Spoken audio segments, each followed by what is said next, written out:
In just 89 seconds, the entire architecture of American foreign policy was about to collapse under the weight of one Congresswoman's questions.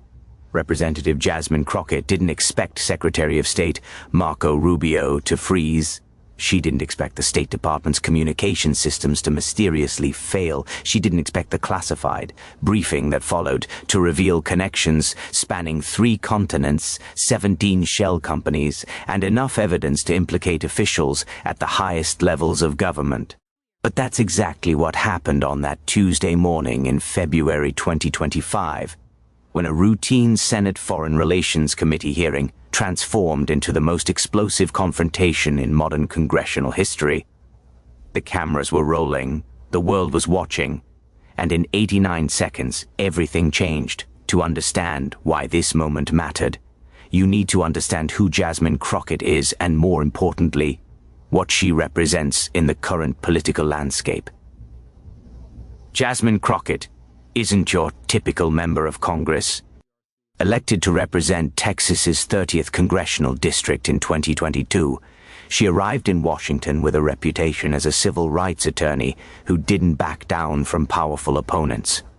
Her background wasn't in politics, it was in the courtroom, where she'd spent years defending clients against institutional power structures that seemed impossible to challenge. But Crockett brought something else to Congress, a prosecutorial instinct that made her questioning style different from her colleagues. She didn't grandstand. She didn't give long speeches. She asked precise questions designed to create a legal record, the kind of questions that couldn't be deflected with political talking points. Her colleagues noticed. Within her first year, Crockett had already made headlines for her sharp questioning of witnesses across multiple committees, but nothing could have prepared anyone for what was about to happen when she sat down across from Marco Rubio. Marco Rubio, on the other hand, was a Washington veteran. Senator from Florida since 2011, former presidential candidate, and now serving as Secretary of State in the new administration.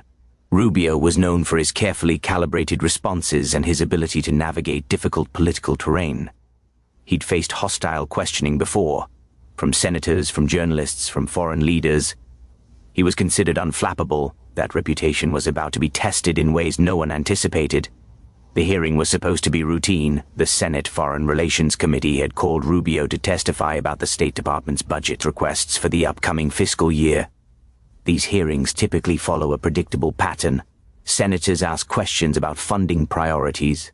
The Secretary of State provides carefully prepared answers. Staffers take notes, and nothing particularly memorable happens. But Representative Crockett had been invited to participate as a special witness, a rare occurrence that immediately signaled something unusual was happening. House members don't typically participate in Senate committee hearings unless there's a specific reason for cross-chamber coordination. That reason would soon become devastatingly clear. 3 weeks before the hearing, something strange had happened at the State Department's Regional Bureau for South Asian Affairs. A mid-level analyst named Jennifer Martinez had noticed irregularities in the diplomatic communication logs related to a series of meetings between American officials and representatives from a private military contractor. The meetings themselves weren't unusual. The State Department regularly coordinates with private contractors on security issues in conflict zones, but Martinez noticed something odd. The official logs showed these meetings happening at times when the American officials were documented being in completely different locations. The timestamps didn't match. The participants listed in some meetings couldn't have physically been present based on their travel schedules. Martinez did what any conscientious analyst would do. She flagged the discrepancies to her supervisor. What happened next was far from routine. Within 48 hours, Martinez was reassigned to a different department. Her access to the communication logs was revoked, and when she tried to follow up on her concerns, she was told in no uncertain terms that the matter had been resolved internally and required no further investigation. But Martinez had done something before her access was revoked. She'd made copies of the logs, not because she was planning to leak them or blow the whistle, at least not initially, but because her legal training told her to document everything before it could disappear. When the reassignment happened so quickly and so decisively, Martinez knew she'd stumbled onto something significant. She spent the next 2 weeks trying to understand what she was looking at. The more she dug into her copies of the logs, the more disturbing the pattern became. The meetings that couldn't have happened according to official travel records, they had happened, just not with the people officially listed as participants. Someone was systematically falsifying the records of who was meeting with whom, and more importantly, what was being discussed. Martinez faced a choice that no government employee ever wants to face. Stay quiet and keep her job, or risk everything to expose what she'd found. She chose a middle path. She reached out to a member of Congress she'd never met, but whose reputation for taking classified whistleblower complaints seriously preceded her. She reached out to Jasmine Crockett's office. The initial contact was cautious. Martinez didn't send the documents. Not yet. She sent a carefully worded email outlining the nature of what she'd discovered without providing specific details. She asked for a secure method of communication. She made it clear that what she had was sensitive, potentially classified, and that she was concerned about retaliation. Crockett's staff had seen messages like this before. In Congress, you get a lot of people claiming to have explosive information about government wrongdoing. Most of the time, it turns out to be exaggerated or misunderstood. But something about Martinez's message was different. The specificity without detail, the professional tone, the obvious care taken to protect herself while still trying to get information to someone who could act on it.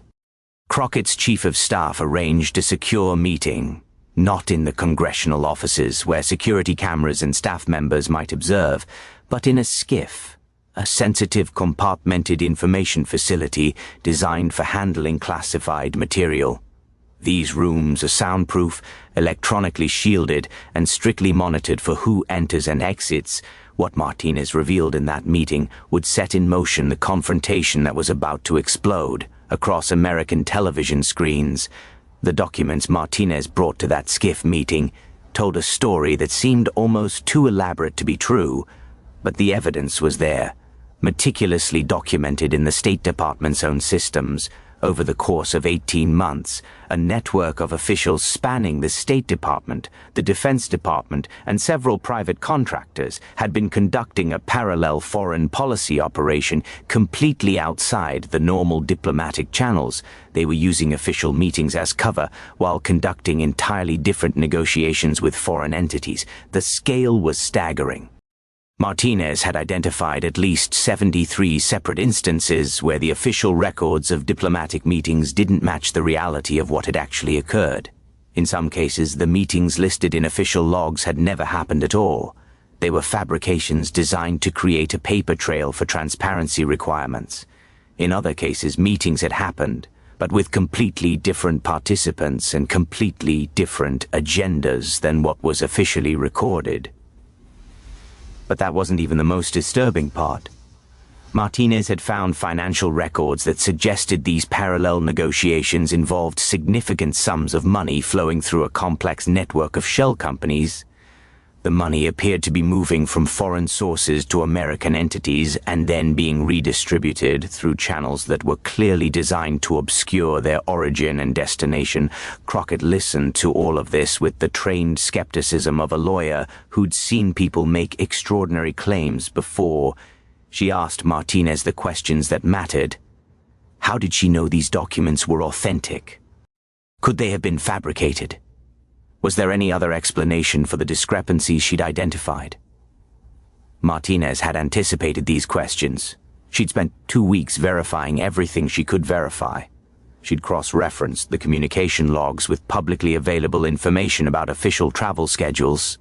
She'd checked the corporate registrations of the shell companies involved. She'd traced the financial flows through multiple layers of transactions. Everything she could confirm from open sources matched what the classified documents showed. But Crockett needed more than one analyst's word, even a credible analyst. She needed corroboration.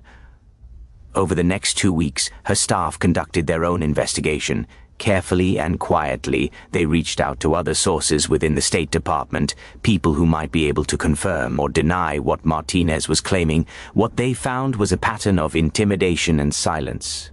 Multiple State Department employees, when approached carefully and off the record, indicated they'd seen or heard things that troubled them. But they were afraid to speak up. Several mentioned colleagues who'd raised concerns and then suddenly found themselves reassigned or facing career-threatening disciplinary actions. The picture that emerged was of a department where people knew something wasn't right, but where the culture of fear was so pervasive that no one was willing to be the first to speak publicly. Crockett realized she had a problem. The evidence Martinez had provided was compelling, but it was also classified. She couldn't simply hold a press conference and lay out what she'd learned. Doing so would be a federal crime. She needed to create a public record through official congressional proceedings, and she needed to do it in a way that would force the truth into the open without revealing classified information improperly. That's when she learned about the upcoming Senate Foreign Relations Committee hearing on the State Department's budget.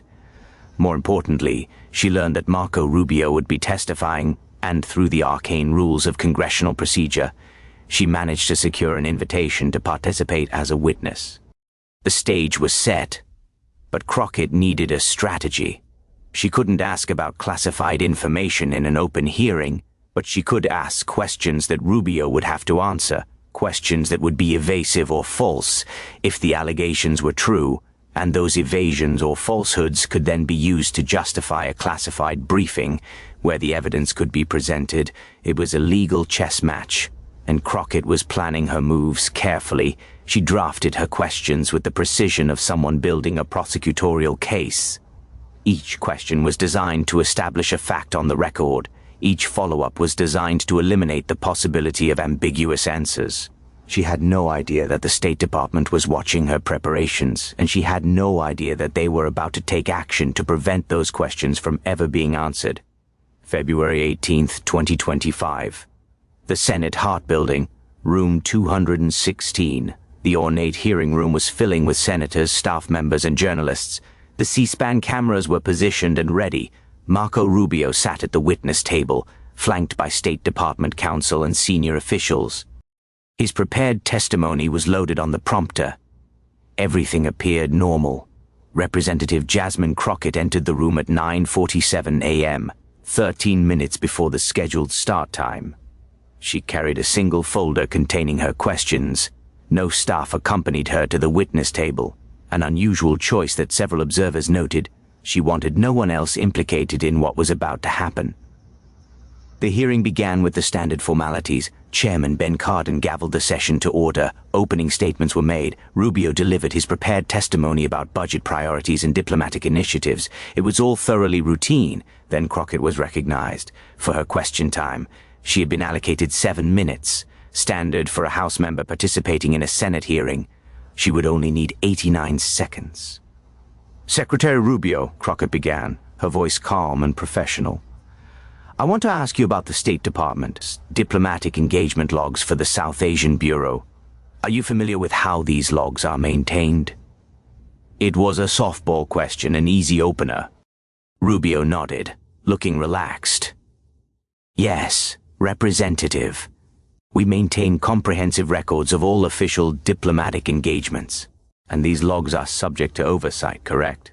Congress has the authority to review them to ensure diplomatic activities align with authorized policy. That's correct, Rubio confirmed.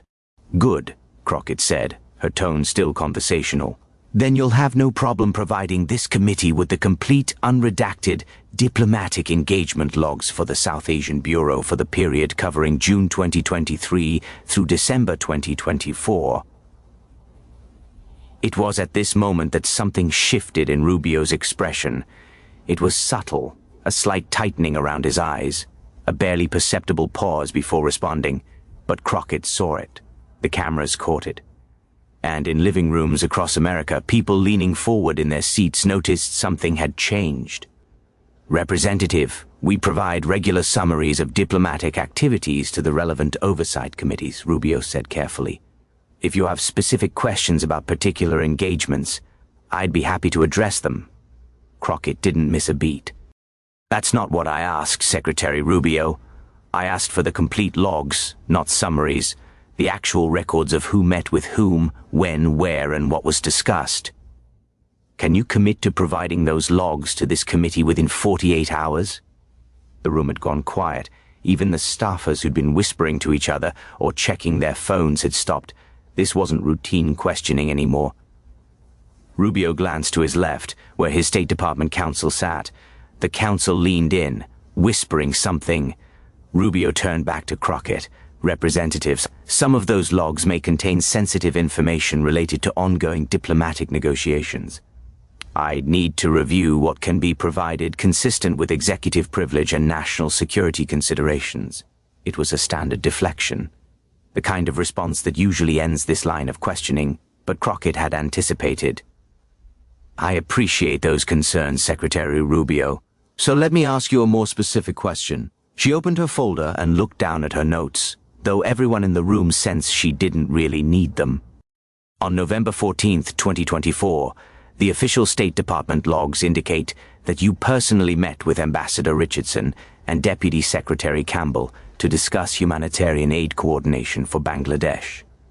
Is that correct? Rubio hesitated. It was only a fraction of a second, but in congressional testimony, hesitation is everything.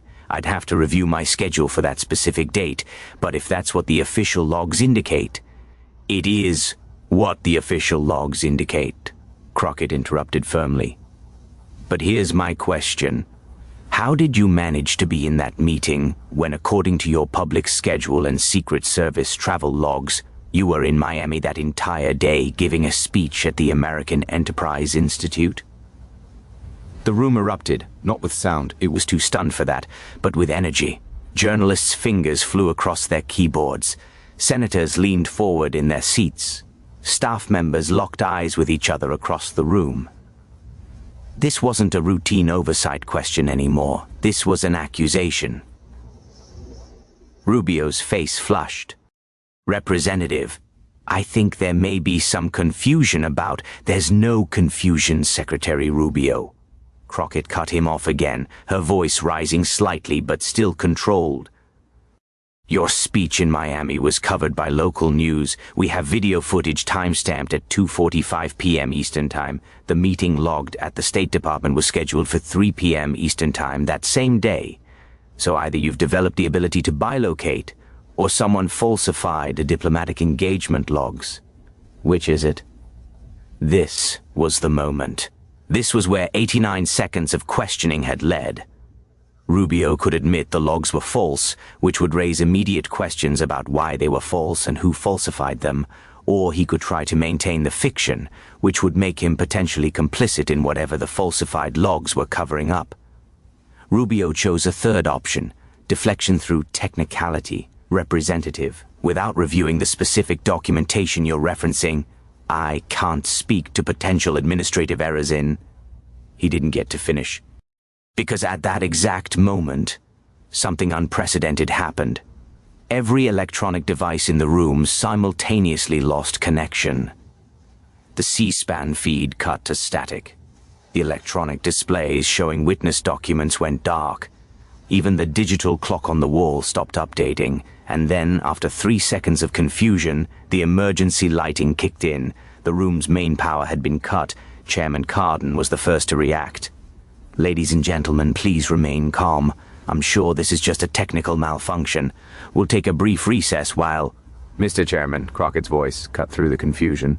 She was standing now, her folder still in hand. I move that we continue this hearing in closed session immediately to discuss matters of national security that have become apparent through this line of questioning. It was a brilliant tactical move, a motion for a closed session made in the middle of a power outage that had just conveniently interrupted questioning about falsified government records would have to be taken seriously. To deny it would look like a cover-up. To grant it would mean Crockett could present her evidence without the cameras rolling. But before Cardin could respond, something even stranger happened. A State Department security detail entered the room. Not the standard Secret Service agents who always accompany the Secretary of State, but a team wearing the distinctive badges of Diplomatic Security Service special agents. The lead agent approached the chairman's bench. "Mr. Chairman, we need to evacuate this room immediately. We've detected a potential security threat in the building. The timing was too perfect. The power outage, the security threat, all happening within seconds of Crockett's most damaging question. Even the senators who hadn't been paying close attention now understood that something extraordinary was happening." "What kind of security threat?" Cardin demanded, his voice sharp with suspicion. "I'm not at liberty to discuss it in an open setting, sir," the agent responded, which was exactly the kind of non-answer that confirmed everyone's suspicions. Senator Mitt Romney, sitting 3 seats down from Cardin, stood up. "This is absurd. We're in the middle of testimony, under oath. You can't just—" "Sir, I have my orders," the agent said firmly. "Everyone needs to evacuate now." But Crockett wasn't moving. She stood at her position, her hand resting on her folder of questions. "On what authority are you ordering the evacuation of a congressional hearing?" she asked, her lawyer's training evident in every word. "This is the legislative branch, your executive branch. You don't have the authority to shut down our proceedings." The agent looked uncomfortable now. This clearly wasn't going according to whatever script he'd been given. "Ma'am, this is a matter of building security. The Capitol Police have been notified and—" "Then where are the Capitol Police?" Crockett challenged. "Why is it State Department security ordering the evacuation of a Senate hearing room?" It was a question no one could answer, or more accurately, it was a question whose answer would reveal exactly what was happening. Someone at the State Department had panicked. Someone had made the decision that shutting down the hearing entirely was preferable to allowing Crockett to continue her questioning. Chairman Cardin made a decision. "Agent, I appreciate your concerns about building security, but unless the Capitol Police confirm a credible threat, this hearing is under the jurisdiction of the United States Senate, and we will proceed as we see fit." He turned to the room. "The committee will recess for 15 minutes, while we determine what's happening with the power systems." Secretary Rubio, you are reminded that you remain under oath, and are directed not to leave this building or communicate with your staff about the substance of Representative Crockett's questions until we reconvene. It was a masterful move. By putting Rubio under explicit orders not to coordinate his answers, Cardin had legally prevented any effort to get stories straight or manufacture explanations during the recess. The diplomatic security agents left, clearly uncertain about what to do next. The room slowly emptied as senators and staff filed out. But 3 people remained behind: Cardin, Romney, and Crockett. What happened in those 15 minutes would never be officially recorded. No cameras captured it. No court reporters transcribed it. But later, through careful reconstruction based on the subsequent events and on-background conversations with staffers, the outlines of that conversation would emerge. Crockett laid out everything she had, not the classified documents. She still couldn't reveal those, but the framework of what those documents showed. The falsified diplomatic logs, the pattern of meetings that officially never happened, the shell companies and financial flows, the systematic intimidation of State Department employees who asked questions. Cardin and Romney listened with growing alarm. Both were experienced enough to recognize when they were hearing the outline of a genuine scandal versus political hyperbole, and what Crockett was describing had all the hallmarks of something much worse than routine bureaucratic misconduct. "If what you're saying is true," Romney said carefully, "we're looking at a coordinated effort to conduct unauthorized foreign policy outside the proper channels. That's not just a scandal, that's potentially criminal." "I know," Crockett replied. "That's why I need this committee to authorize a classified briefing where I can present the actual evidence. But we need to act fast. The power outage, the fake security threat. Someone just showed us they're willing to interfere with congressional proceedings to shut this down. If we give them time to regroup, evidence will disappear. Witnesses will be intimidated. Documents will be destroyed."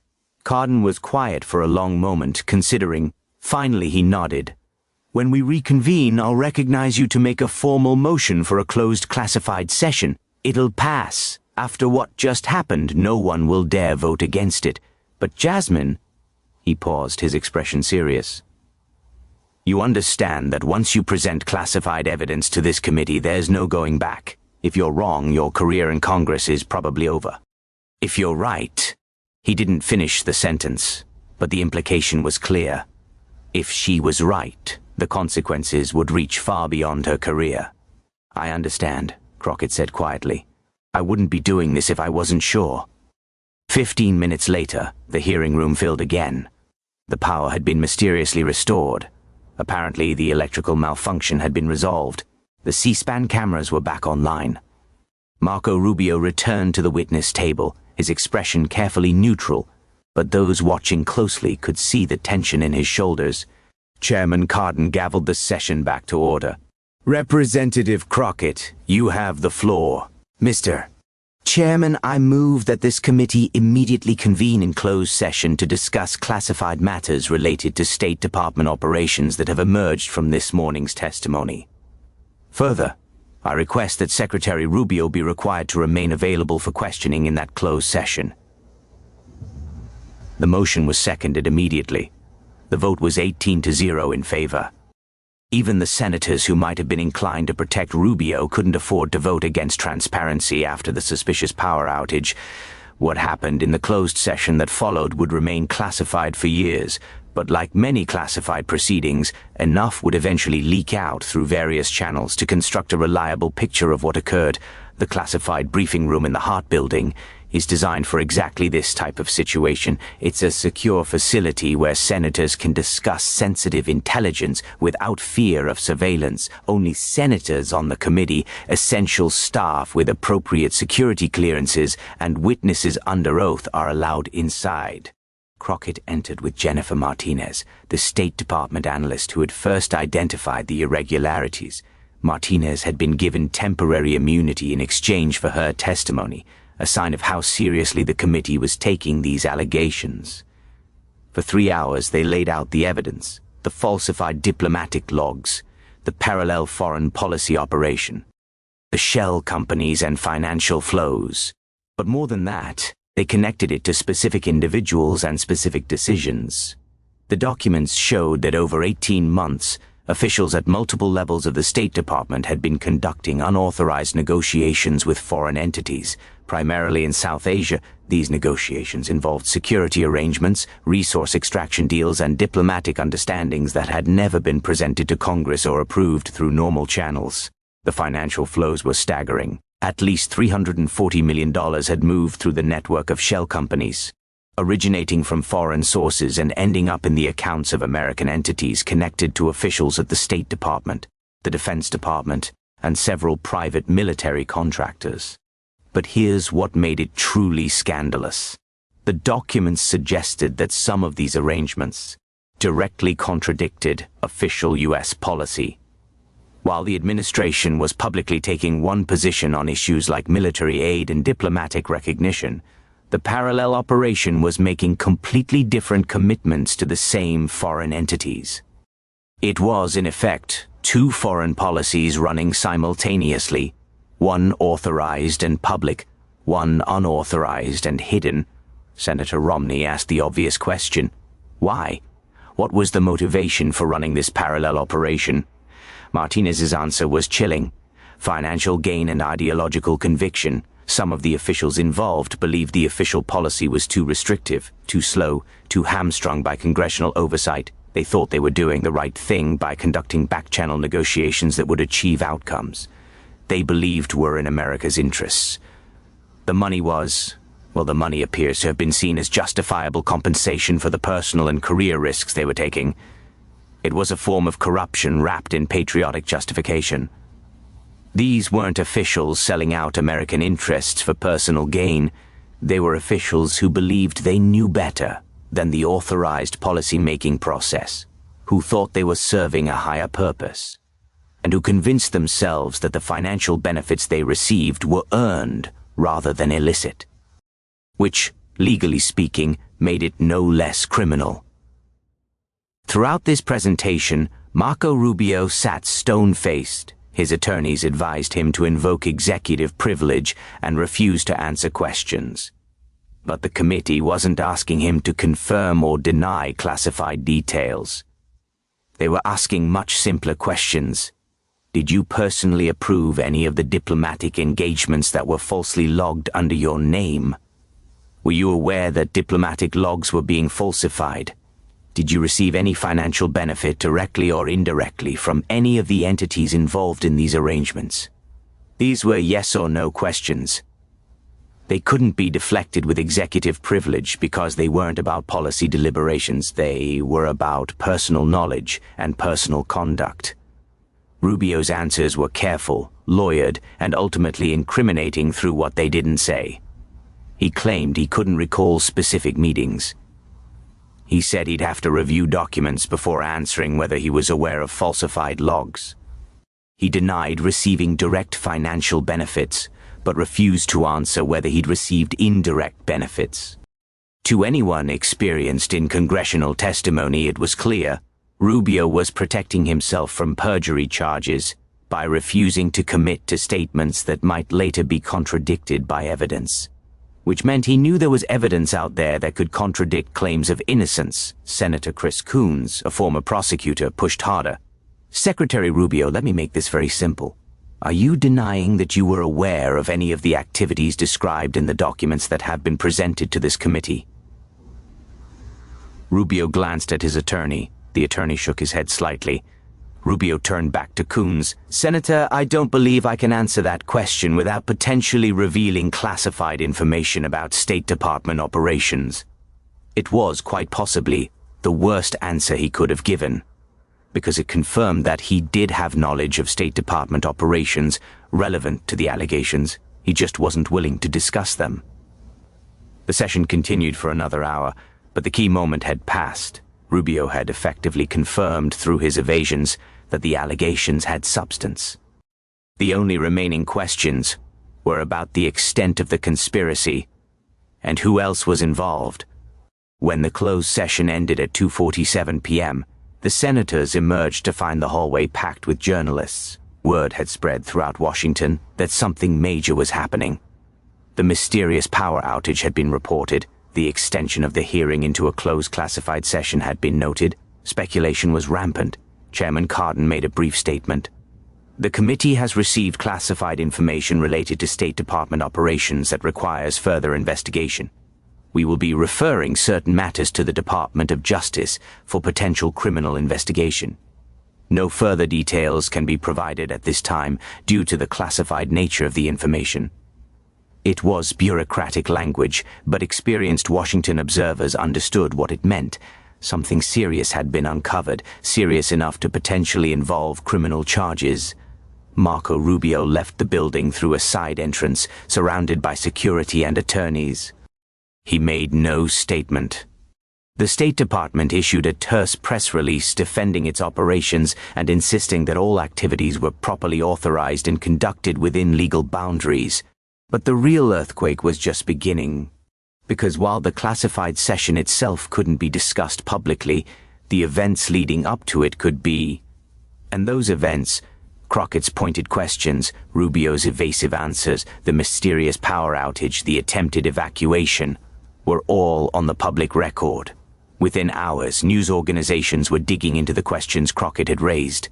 If the State Department diplomatic logs showed Rubio in a meeting when he was actually in Miami, what else might be inaccurate in those logs? Reporters started cross-referencing official State Department records with public schedules, travel manifests, and news footage. They found more discrepancies. Lots more. Meetings that officially happened when participants were documented being elsewhere. Diplomatic engagements that left no trace beyond the official logs. Patterns of activity that didn't match any known diplomatic protocols. The investigative journalism website, ProPublica, published a detailed analysis within 48 hours showing at least 34 instances where official State Department logs appeared to document meetings that couldn't have occurred as described. The Washington Post found corporate records for shell companies mentioned in the public portions of Crockett's questioning, tracing their ownership through multiple layers of holding companies to individuals with connections to State Department officials. The scandal now had a name, shadow diplomacy, and it was growing. On the third day after the hearing, Another State Department official came forward, then another. The culture of fear that had kept people silent was breaking down when people saw that Crockett had presented real evidence and that congressional leaders were taking it seriously. They felt empowered to share what they knew. The picture that emerged was even more disturbing than the initial allegations. The parallel foreign policy operation wasn't limited to South Asia. Similar patterns of activity were identified in Africa, Eastern Europe, and the Middle East. The scale was far larger than anyone had initially suspected. The financial flows traced through the shell company networks appeared to total well over $500 million over a 3-year period, and the web of individuals involved extended beyond the State Department to include officials at Defense, Treasury, and the intelligence agencies. This wasn't a few rogue officials, this was an organized network. The political fallout was immediate and severe. Calls for Rubio's resignation came from both sides of the aisle. Senators who had previously defended him distanced themselves. The administration initially stood by their Secretary of State, but as more evidence emerged, that support became increasingly untenable. 14 days after Crockett's 89 seconds of questioning, Marco Rubio resigned as Secretary of State. His resignation letter was brief and admitted no wrongdoing, but claimed he was stepping down to avoid becoming a distraction from the important work of American diplomacy. The same day, the Department of Justice announced the formation of a special task force to investigate the shadow diplomacy scandal. The task force was given broad authority and substantial resources. Early indications suggested they were preparing to seek indictments. But the legal process would take time. In the meantime, the political and institutional consequences were already reshaping Washington. To understand why the shadow diplomacy scandal mattered beyond the immediate drama of Rubio's resignation and potential criminal charges, you have to understand what it revealed about the architecture of American foreign policy and the fragility of democratic oversight. The American system of government is designed around the principle that power should be checked and balanced. The executive branch conducts foreign policy, but Congress authorizes it and funds it. The idea is that no single person or branch can act unilaterally on matters of national importance. But as government has become more complex and the national security state has grown, that system has become increasingly strained. The executive branch, through the national security apparatus, controls vast amounts of classified information that Congress struggles to oversee effectively. Committees get briefings, but those briefings are often sanitized versions of what's actually happening. Oversight becomes performative rather than substantive. What the shadow diplomacy scandal revealed was that this dysfunction had metastasized into something far more serious: a complete circumvention of democratic oversight. Officials hadn't just stretched the boundaries of their authority, they'd created an entirely parallel system of decision-making that operated outside the constitutional framework entirely, and they'd done it by exploiting the very complexity that was supposed to ensure oversight. The shell companies, the falsified logs, the compartmentalized operations. All of it was designed to create so many layers of complexity that no single person could see the full picture. Jennifer Martinez had only discovered it because of a random anomaly in meeting times. If those timestamps had been more carefully managed, if someone had caught that error before the logs were filed, the entire operation might have continued indefinitely. That's what made it so terrifying to the senators who saw the classified evidence. The realization that this could be happening in multiple areas of government, and there would be no way to know unless someone happened to stumble across an error, or unless a whistleblower was brave enough to come forward. The shadow diplomacy scandal wasn't just about Marco Rubio or even the State Department. It was about whether the American system of government could still function as designed, or whether it had become so complex and so opaque that democratic oversight was effectively impossible. These questions extended beyond Washington. Around the world, American allies and adversaries were reassessing their understanding of how American foreign policy actually worked. If there could be two American foreign policies, one public and one hidden, how could anyone trust American commitments? Which policy was the real one? Which negotiations were actually authorized? The diplomatic consequences were severe. Foreign governments that had engaged with the parallel operation now had to decide whether to reveal those engagements, which might implicate them in the scandal, or stay silent and hope the evidence didn't surface. Several governments chose to get ahead of the scandal by releasing their own records of contacts with American officials, in some cases revealing negotiations that had never been publicly acknowledged. The intelligence agencies faced their own reckoning. How had an operation this large, involving this many officials and this much money, operated without triggering any counterintelligence alarms? The answer appeared to be that the officials involved were so senior and so well connected that their activities didn't raise red flags. They had the access and the authority to do what they were doing. They just didn't have the authorization. It raised a fundamental question about how you police the people who are supposed to be doing the policing. Within the government, the scandal triggered a broader debate about classification and secrecy. The parallel operation had survived for years, partly because so much of what it involved was classified. Congress couldn't effectively oversee what it couldn't see, and the classification system made it easy to hide activities from oversight. But if you reduced classification, you risked compromising legitimate national security operations. If you increased congressional access to classified information, you risked leaks and the politicization of sensitive intelligence. There were no easy answers. What was clear was that the existing system had failed catastrophically. An operation involving hundreds of officials, moving hundreds of millions of dollars, and conducting unauthorized foreign policy had operated for years without being detected or stopped. That wasn't a small glitch in the system. Retree continue, the deeper implications continued, 4230 to 4945, Bray. The investigation deepened. Another disturbing pattern emerged: the involvement of artificial intelligence and advanced data manipulation in concealing the operation. When forensic investigators from the Government Accountability Office began examining the State Department's electronic systems, they discovered something remarkable. The falsified diplomatic logs weren't just simple edits made by human operators. They were being generated and maintained by a sophisticated AI-assisted system that could automatically create plausible-looking records, complete with realistic timestamps, participant lists, and meeting summaries. The system was elegant in its deception. It didn't just create fake records. It created records that were internally consistent with thousands of other data points across multiple government databases. If investigators checked whether a meeting participant was in the building that day, the system had ensured that building. Access logs would show them entering and exiting at appropriate times. If someone cross-referenced travel schedules, the system had created supporting documentation that made everything appear legitimate. This revelation added a technological dimension to the scandal that was even more unsettling than the political corruption.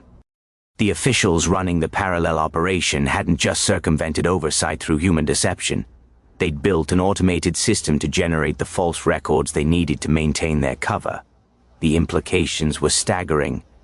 If AI systems could be used to create this level of sophisticated deception in government records, what else might be hidden in the vast databases of federal agencies?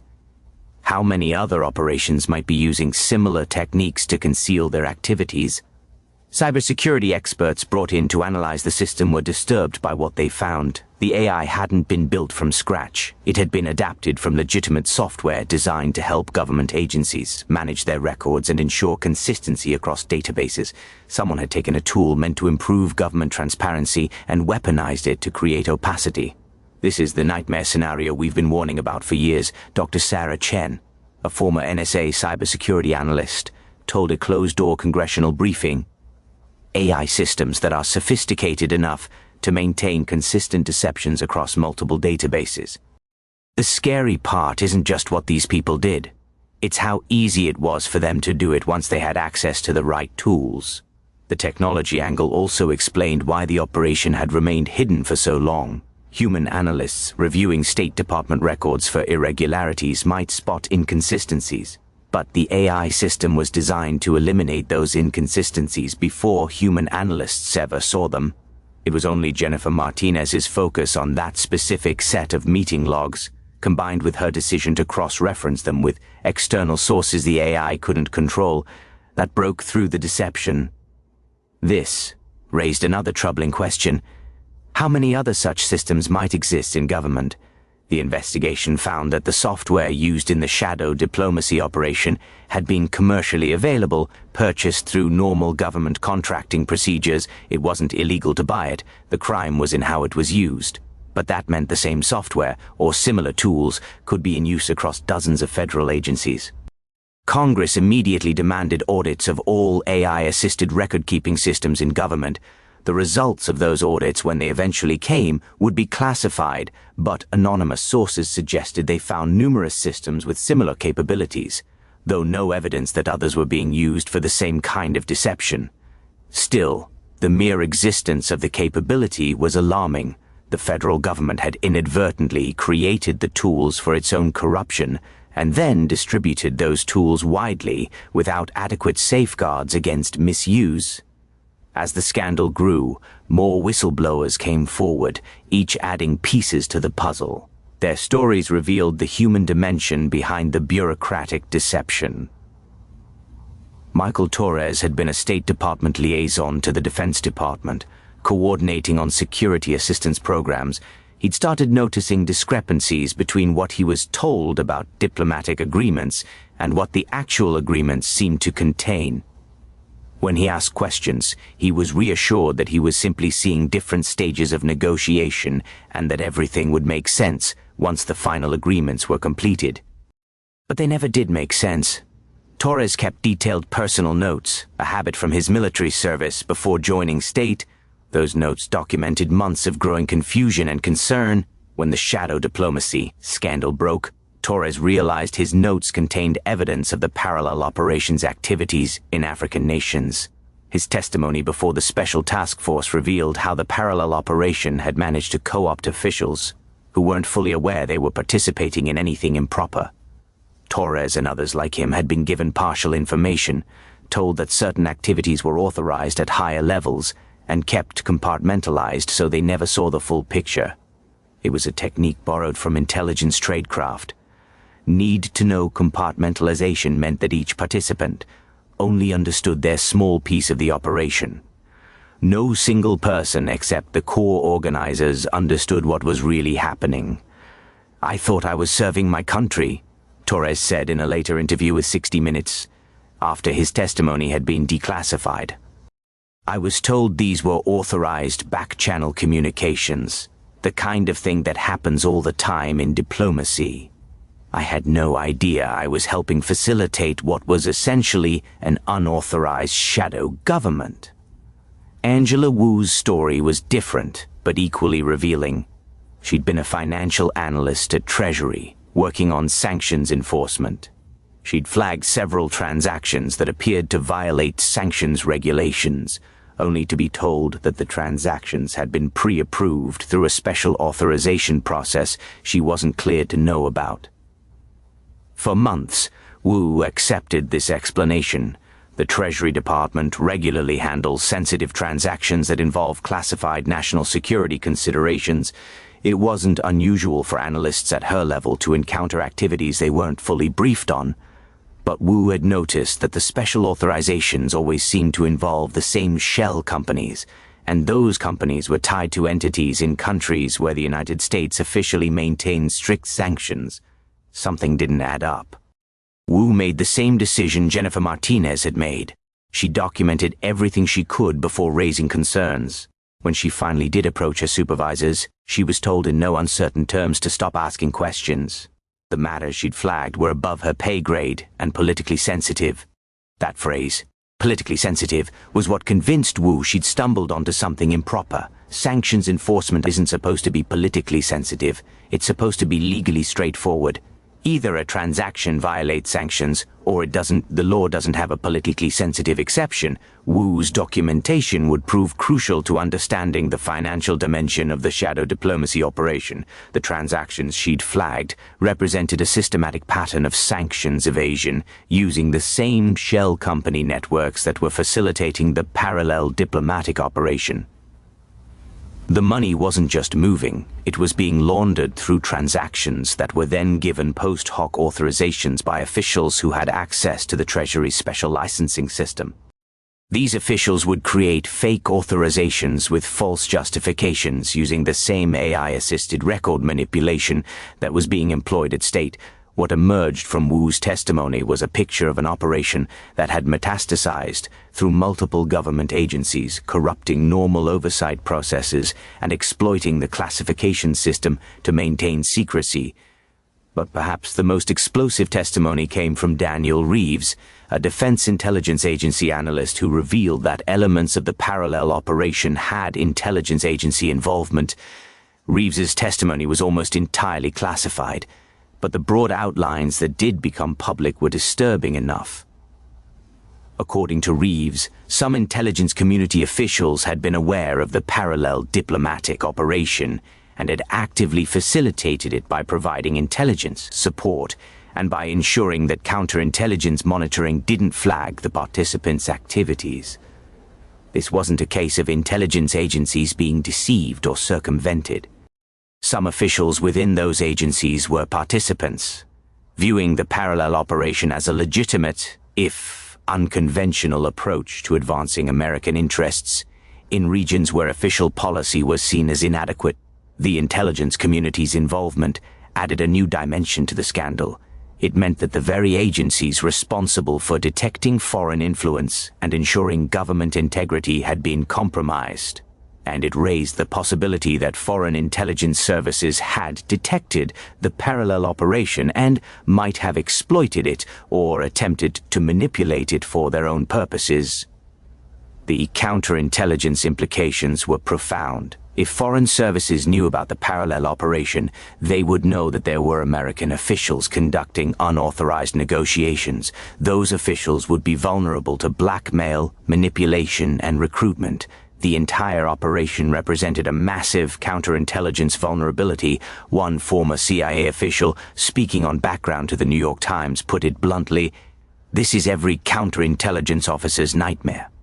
You have senior officials conducting sensitive negotiations outside proper channels, moving money through questionable networks, and leaving themselves exposed to foreign pressure.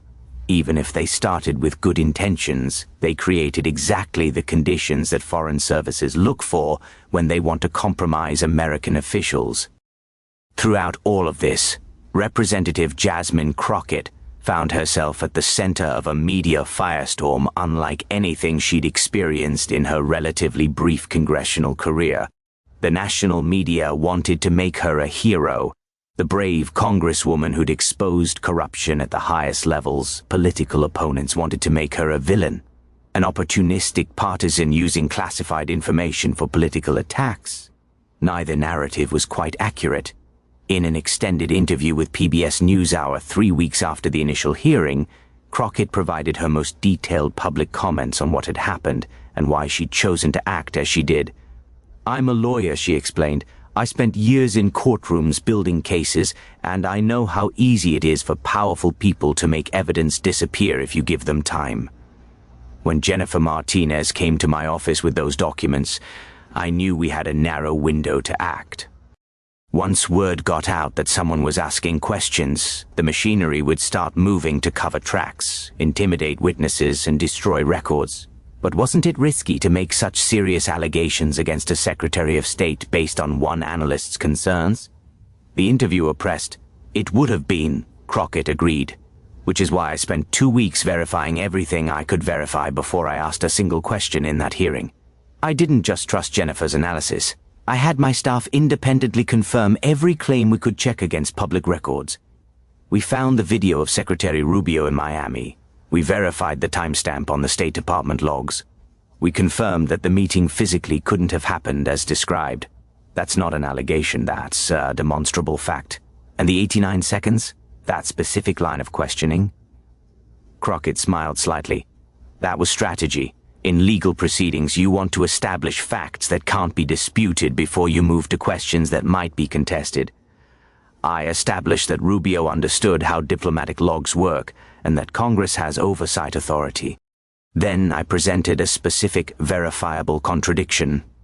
All within 2 minutes. I didn't give time for deflection or consultation with lawyers. I wanted Rubio's immediate reaction on the record.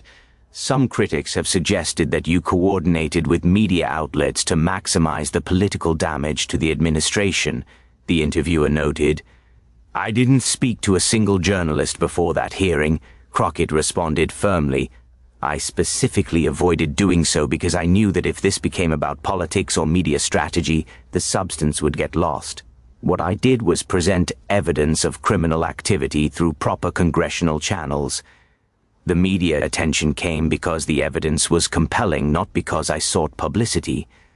But the interview also revealed something more personal, the toll that becoming the face of this scandal had taken on Crockett herself.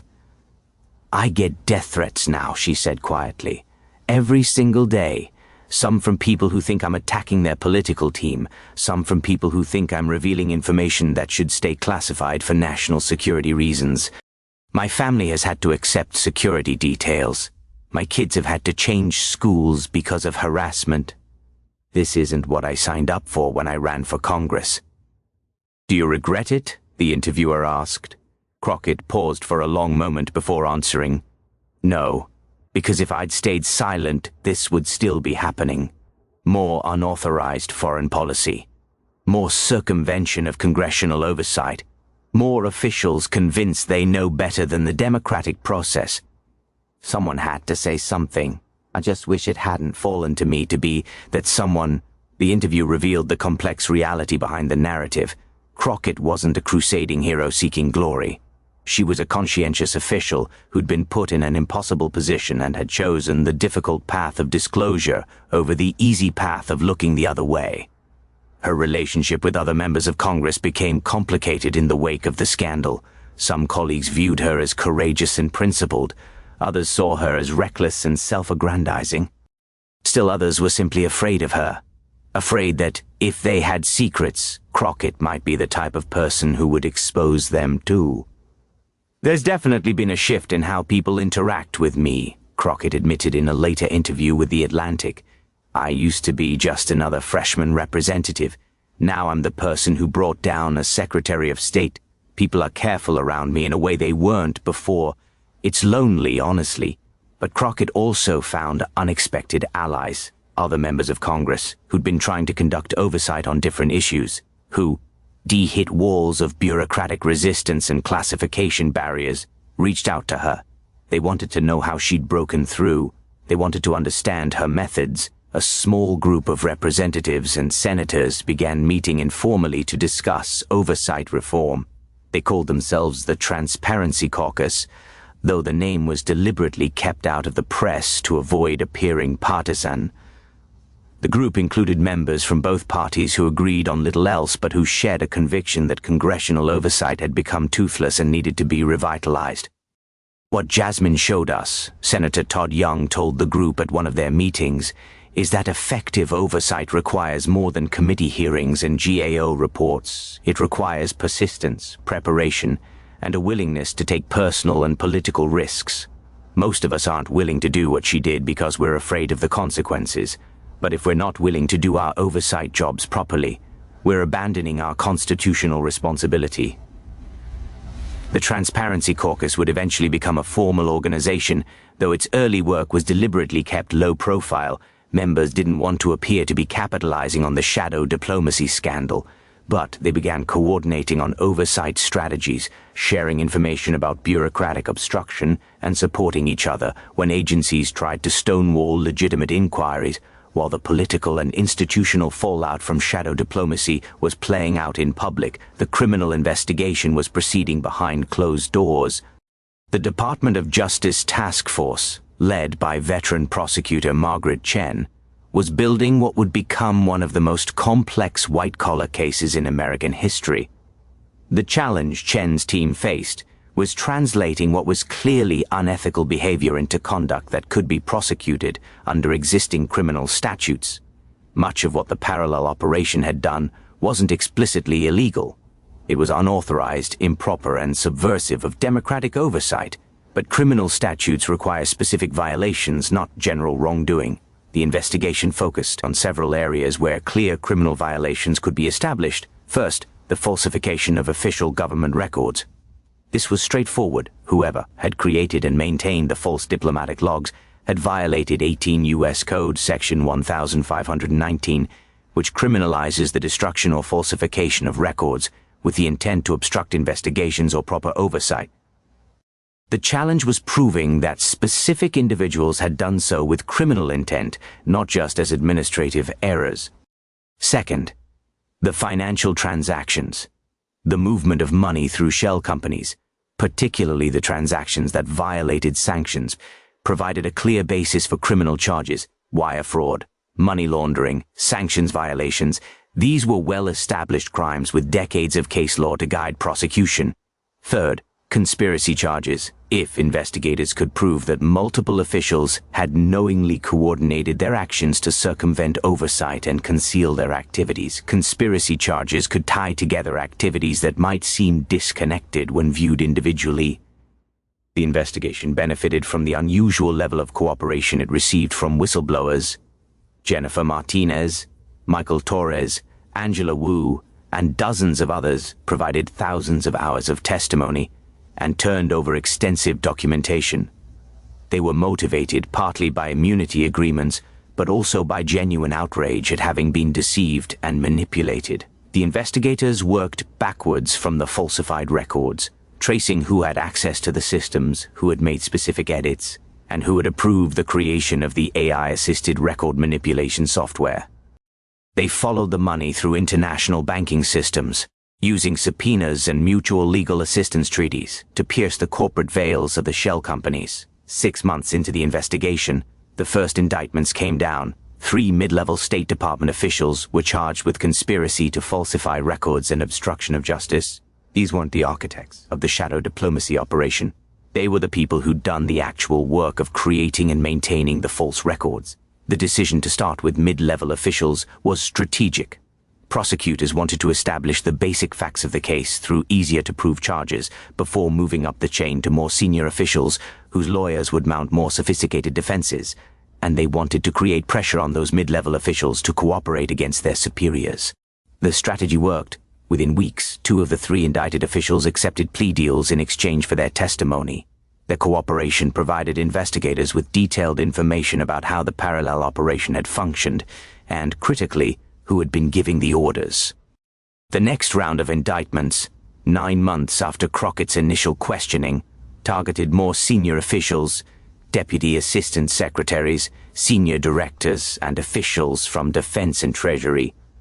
23 individuals were charged with various crimes related to the shadow diplomacy operation. The indictments were careful not to charge anyone with conducting unauthorized foreign policy, because that's not actually a crime under federal law. The architects of the parallel operation had been careful to stay within legal gray areas when it came to their diplomatic activities. But they hadn't been as careful with the cover-up, and it was the cover-up that provided the basis for criminal charges. This echoed a pattern from previous Washington scandals. It's often not the original conduct that results in criminal liability, but the attempts to conceal that conduct from investigators and oversight bodies. Marco Rubio was not among those indicted in the initial rounds. Prosecutors were being cautious about charging a former Secretary of State, understanding the political sensitivities and the need for absolutely airtight evidence. But as cooperating witnesses provided more information, and as forensic analysis of State Department systems continued, Rubio's legal jeopardy increased. The question hanging over Washington was whether Rubio had been an active participant in the parallel operation, or merely a negligent overseer who'd allowed it to happen on his watch. The distinction mattered both morally and legally. Being negligent might be career-ending, but it's not usually criminal. Being an active participant would be something else entirely. Investigators found that Rubio had been something in between. He'd known about some aspects of the parallel operation, particularly the back-channel communications with foreign entities. He'd approved some activities that he'd been told were within his authority but which actually required congressional notification. And critically, he'd been made aware that diplomatic logs were being managed in ways that prioritized operational security over accuracy. Though he claimed he hadn't understood this meant the logs were being falsified. It was a classic case of willful blindness, knowing enough to understand that something questionable was happening, but deliberately not asking the questions that would establish definite knowledge of wrongdoing. 15 months after the scandal broke, Marco Rubio was indicted on 3 counts, making false statements to Congress, obstruction of a congressional investigation, and conspiracy to defraud the United States. Notably absent were any charges directly related to the conduct of unauthorized foreign policy or the financial transactions that had enriched others involved in the operation. The indictment alleged that Rubio had lied when he testified before the Senate Foreign Relations Committee, specifically when he claimed he couldn't recall whether he'd been aware of irregularities in diplomatic logs. Prosecutors had evidence, including emails and meeting notes, showing that Rubio had been explicitly briefed on concerns about record-keeping and had made decisions about how to handle those concerns. Rubio's attorneys immediately attacked the indictment as politically motivated prosecution. They argued that the testimony in question had involved ambiguous questions and that Rubio's answers, while perhaps not fully forthcoming, didn't rise to the level of criminal false statements. The legal battle would continue for years, but the indictment itself was significant. Only twice before in American history had a Secretary of State faced criminal charges, and never for activities related to their official duties. The shadow diplomacy scandal had crossed a threshold that Washington had always been reluctant to cross, holding senior executive branch officials criminally accountable for abuses of their authority. The shadow diplomacy scandal didn't just result in criminal prosecutions. It sparked a broader debate about how to prevent similar abuses in the future. The reforms that eventually emerged would reshape how congressional oversight functioned and how the executive branch operated. The first major reform was the Congressional Intelligence and Oversight Enhancement Act, passed 18 months after Crockett's initial questioning. The legislation addressed several of the vulnerabilities that had allowed the shadow diplomacy operation to persist. The act created a new position, the Congressional Oversight Advocate, an official with top-secret SCI clearance who would be embedded within major executive branch agencies, but who would report to Congress rather than to agency leadership. These advocates would have access to agency systems and communications and would be responsible for identifying and reporting potential oversight violations. It was a controversial concept. Executive branch officials argued it violated separation of powers and would politicize agency operations. Civil libertarians worried it would create a new surveillance infrastructure that could be abused. But the shadow diplomacy scandal had demonstrated that traditional oversight mechanisms were inadequate, and Congress was determined to create new tools. The legislation also reformed the classification system, making it harder to classify information solely to avoid congressional oversight. Under the new rules, any information related to violations of law or constitutional principles couldn't be classified, regardless of operational sensitivity. If officials were breaking rules, Congress had a right to know, even if revealing that fact might compromise intelligence sources or diplomatic relationships. This provision generated fierce debate. Intelligence agencies warned it would compromise sources and methods, the State Department argued. It would make diplomatic negotiations impossible if every communication could potentially be declassified for oversight purposes. But supporters of the reform pointed out that the shadow diplomacy operation had survived precisely because participants had been able to classify their activities to avoid scrutiny. Classification can't be a shield for misconduct, Senator Coons argued during floor debate on the legislation. If officials are following the law and the Constitution, they should have nothing to fear from congressional oversight, even if that oversight requires revealing sensitive information to cleared members and staff. The final legislation included safeguards. Declassification decisions would be made by a panel of judges from the Foreign Intelligence Surveillance Court, not by Congress itself. This was meant to ensure that legitimate classification concerns were balanced against oversight needs, But the fundamental principle remained. Unlawful conduct couldn't hide behind classification. A second major reform targeted the financial infrastructure that had enabled the shadow diplomacy operation. The Financial Intelligence and Transparency Act required all shell companies doing business with the U.S. government to disclose their beneficial ownership. No more anonymous entities contracting with federal agencies. Every company would have to reveal who actually controlled it, creating a clear trail from government payments to the individuals ultimately receiving those funds. The legislation also required real-time reporting of certain categories of international financial transactions involving government officials or their immediate family members. This was designed to make it much harder to move money through the kind of networks that had been used in the shadow diplomacy operation. Banking industry lobbyists fought these provisions, arguing they would be costly to implement and would drive business to foreign banks. But the scandal had created political momentum that was hard to resist. Within 2 years, similar legislation was being adopted by allies in Europe and Asia, creating an international framework for financial transparency. Perhaps the most significant reform was technological rather than legislative. In response to the revelation that AI-assisted systems had been used to generate false records, the Government Accountability Office developed new forensic auditing tools capable of detecting AI-generated content in government databases. These tools used machine learning to identify patterns consistent with AI-generated text, comparing the statistical properties of documents to known examples of human-written and AI-written content. When suspicious documents were identified, they would be flagged for human review. The system wasn't perfect. AI detection remains a challenging technical problem, but it added a layer of protection that hadn't existed before. More importantly, the knowledge that such auditing tools existed served as a deterrent.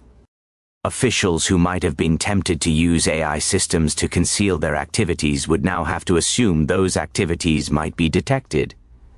These institutional reforms were accompanied by cultural changes within government agencies. The shadow diplomacy scandal had demonstrated that career officials were often unwilling to challenge senior leadership, even when they suspected wrongdoing. Changing that culture required more than new rules. It required new norms and new protections for whistleblowers. The Office of Special Counsel, which handles whistleblower complaints, received a massive budget increase and enhanced authority. Agencies were required to implement robust whistleblower protection programs with severe penalties for retaliation, and perhaps, most importantly, whistleblowers like Jennifer Martinez, Michael Torres, and Angela Wu were publicly honored for their courage, sending a message that speaking up was valued rather than punished. For too long, the culture in national security agencies has been keep your head down, don't make waves, protect the institution, said Senator Romney at a ceremony honoring the shadow diplomacy whistleblowers. That culture enabled this scandal. We need a new culture where protecting the Constitution and the law takes precedence over protecting institutional reputation or powerful individuals. These whistleblowers exemplify that new culture, and they deserve our gratitude and respect. While Washington grappled with institutional reforms and criminal prosecutions, the international community was dealing with its own reckoning from the shadow diplomacy scandal. The revelation that American officials had been conducting parallel foreign policy negotiations created a crisis of trust in American commitments. If there were two American foreign policies, one authorized and one shadow, how could allies or adversaries know which one represented America's true position? Several countries that had engaged with the parallel operation through what they thought were legitimate back-channel communications now found themselves in awkward positions. Some had made concessions or commitments based on assurances from American officials who, it turned out, weren't authorized to make those assurances. The government of Bangladesh faced particularly acute embarrassment. It emerged that Bangladeshi officials had negotiated a security arrangement with representatives they believed were speaking for the U.S. State Department and Defense Department. The arrangement involved basing rights for American military aircraft in exchange for security assistance and economic aid, but the arrangement had never been authorized by the U.S. government through proper channels. It was entirely a creation of the parallel operation. When the shadow diplomacy scandal broke, Bangladesh found itself having made commitments based on American promises that the American government didn't acknowledge. "We were deceived," Bangladesh's foreign minister said in a statement. "We negotiated in good faith with individuals who represented themselves as authorized representatives of the American government. We made policy decisions based on those negotiations. Now we discover that those individuals had no authority." This is more than embarrassing. It undermines the entire basis of diplomatic relations. Similar situations emerged in Kenya, Ukraine, and several other countries. In each case, foreign governments had to decide whether to publicly acknowledge their involvement, which might embarrass them domestically, or stay silent and hope the details didn't emerge through other channels. The Chinese government seized on the scandal as evidence of American hypocrisy and dysfunction. Chinese state media ran extensive coverage portraying the shadow diplomacy operation as proof that American democracy was corrupt and ineffective. While America lectures the world about transparency and rule of law, one Chinese foreign ministry spokesperson said its own officials conduct secret negotiations, move money through shell companies, and lie to their own Congress. This is the reality of American governance. The Russian government's response was more cynical. "We've always known there were multiple centers of power in Washington," a Kremlin spokesperson said with barely concealed amusement. "We've had to figure out which officials actually speak for American policy and which are pursuing their own agendas. Now the Americans are discovering what we've known for years. Their system doesn't work the way they claim it does." These weren't just propaganda points. They reflected genuine concerns among both allies and adversaries about the reliability of American commitments. If American officials could conduct unauthorized foreign policy for years without detection, what other commitments might be unauthorized? What agreements might be suddenly disavowed? The State Department, under Rubio's successor, launched a comprehensive review of all diplomatic commitments made during the period when the parallel operation was active. The goal was to clarify which commitments represented official U.S. policy and which had been made without proper authorization. The review took more than a year and required delicate negotiations with dozens of countries. In some cases, the U.S. government chose to honor commitments that had been made through the parallel operation, even though they hadn't been properly authorized, because disavowing them would have been more damaging to American credibility than acknowledging them. In other cases, the U.S. had to formally notify foreign governments that certain commitments were being withdrawn because they'd never been properly authorized. This was diplomatically painful but legally necessary. NATO allies were particularly concerned about the implications for collective security commitments. If American officials could conduct unauthorized negotiations, could they also make unauthorized commitments regarding military support or treaty obligations? The answer was legally no. Treaty commitments require Senate ratification. But the scandal raised uncomfortable questions about the gap between official policy and operational reality. The U.S. had to engage in intensive reassurance diplomacy, with the new Secretary of State spending months visiting allied capitals to rebuild trust. "I understand your concerns," Secretary Linda Thomas Greenfield told NATO foreign ministers at a special session convened to discuss the scandal.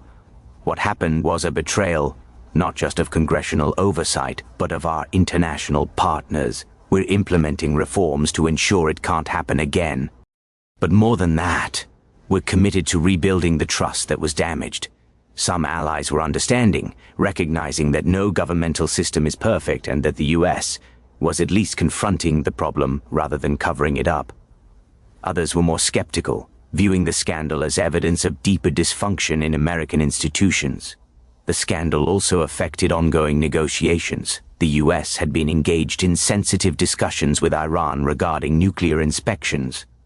Those negotiations stalled when Iranian officials questioned whether the American negotiators were actually authorized to make the commitments they were discussing. It took months of diplomatic effort to restart those talks with credible assurances about the negotiators' authority. Perhaps most significantly, the shadow diplomacy scandal accelerated a trend that had been developing for years. Other countries becoming less willing to simply accept American leadership on international issues. If America couldn't manage its own foreign policy coherently, why should other countries defer to American preferences? This didn't mean the end of American influence. The US remained the world's most powerful country, but it meant that influence had to be earned through demonstrated competence rather than assumed based on historical precedent.